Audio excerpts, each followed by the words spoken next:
El día de hoy vamos a hablar de un libro que se llama El naturalismo en el teatro de Émile Zola. Este libro fue publicado por primera vez en 1873. Y esta edición que tenemos, de la cual vamos a hablar, es una reedición de esa primera que fue publicado en 1989. ¿Usted no sabe qué es naturalismo? ¿Se ha preguntado de dónde salió esa palabra? ¿O es como aquellos que solo bromean ante el desconocimiento del tema? Pues haremos una breve explicación. Shh, no digan que es de Emilio Zola. El naturalismo data desde el surgimiento de la humanidad. El filósofo griego Aristóteles así lo mencionaba. Toda obra debe basarse en la realidad. ¿El libro se come?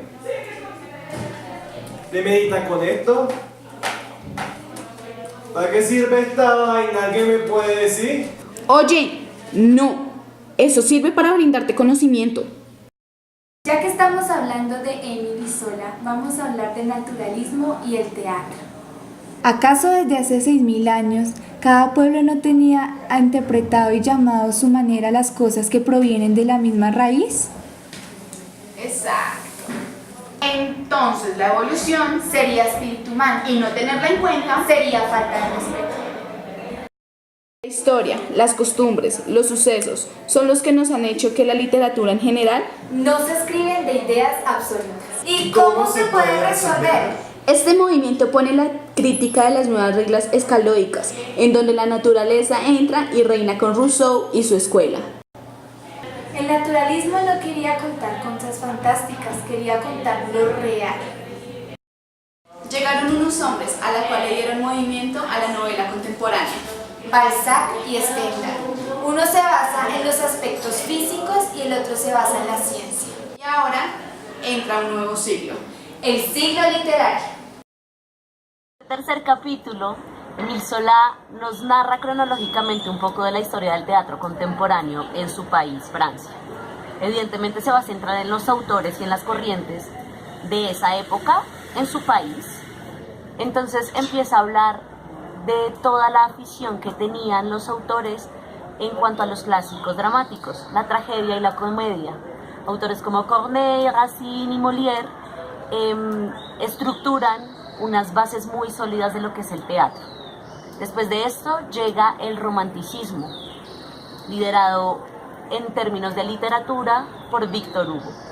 Digamos que podemos decir que durante el cambio de la estructura dramática clásica al romanticismo salieron algunos pensadores que empezaron a dejar plasmadas las bases del naturalismo, los cuales fueron Denis Diderot y Mercier. Entonces, Émile Zola, ¿cómo comienzan estos autores después de la Revolución a cuestionarse acerca del teatro, a cuestionarse acerca de la realidad en la puesta en escena? Él se refiere a tres autores principales, los cuales él no llama creadores, sino más bien como unos obreros. Entre ellos tenemos a Dumas hijo, es hijo de Dumas, el gran escritor romántico. También tenemos a Victorien Sardou y Émile Augier, ya que si bien ellos aportaron demasiado a la literatura dramática de la época, tratando de revolucionar este género tan fuerte que era el romanticismo y también los dos clásicos, comedia y tragedia en Francia, no aportaron lo que Émile Zola necesitaba en el momento, que era una verdadera revolución en las letras.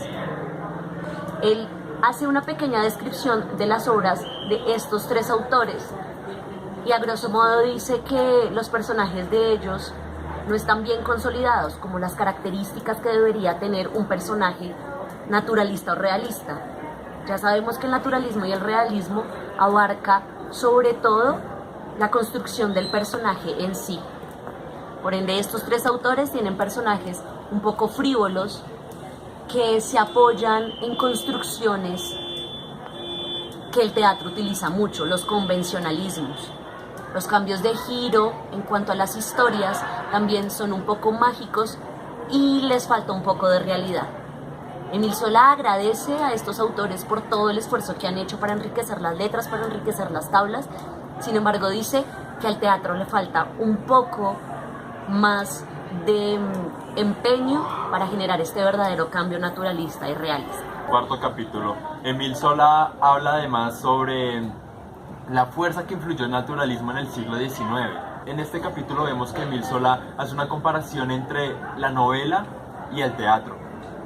Como sabemos, la forma literaria del naturalismo en la novela se dio muy extensamente y en cambio en el teatro se dio, por decirlo así, muy insinuado.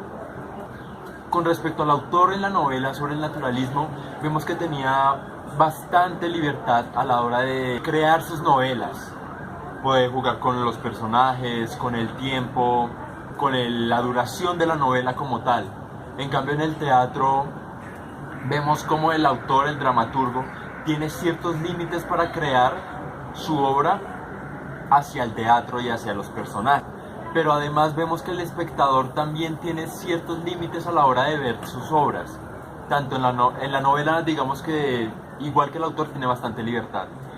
Pero en el teatro también tiene que haber ciertos límites y ciertos focos, tiene que haber ciertas circunstancias o descripciones para que el espectador pueda entender el teatro. Además, Émile Zola nos dice que si el teatro no se llega a adaptar al naturalismo o a estas fuerzas, podría llegar a desaparecer. Este autor además nos quería transmitir que el naturalismo buscaba en el teatro, en sus obras, personas de carne y hueso, personajes verdaderos.